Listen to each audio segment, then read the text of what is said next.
একটি শাড়ির লেনদেনকে কেন্দ্র করে তানজিন তিশার প্রচারণা ও বিশ্বাসঘাতকতার মামলায় এবার এসেছে নতুন মোড়।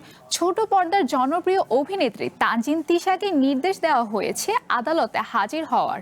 প্রতারণা ও বিশ্বাসভঙ্গের অভিযোগে দায়ের করা এক মামলায় অভিনেত্রীর বিরুদ্ধে সমন জারি করে ঢাকার মেট্রোপলিটন ম্যাজিস্ট্রেট আদালত আগামী ১৩ আগস্ট তানজিন তিশাকে আদালতে হাজিরের নির্দেশ দিয়েছেন মেট্রোপলিটন ম্যাজিস্ট্রেট মোহাম্মদ জুয়েল রানা।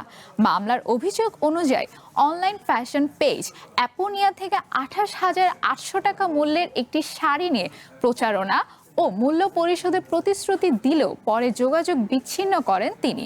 আদালতের নির্দেশে ডিবির তদন্ত শেষে জমা দেওয়া প্রতিবেদনের ভিত্তিতেই সমনের এই আদেশ দেওয়া হয়েছে। তবে তানজিন তিশা শুরু থেকেই অভিযোগ অস্বীকার করে দাবি করে আসছেন। তার মতে শাড়িটি তাকে উপহার হিসেবে দেওয়া হয়েছিল। আদালতে ডিবি দাখিল করা তদন্ত করে প্রতিবেদন অভিযোগের প্রাথমিক সত্যতা পাওয়া গেছে বলেও দাবি করা হয়েছে। এদিকে বিষয়টি নিয়ে নতুন করে কিছু জানাননি তানজিন তিশা। এখন দেখার বিষয় প্রতারণার এই মামলায় কি আছে ঢাকাই শোবিজের এই অভিনেত্রীর ভাগ্যে।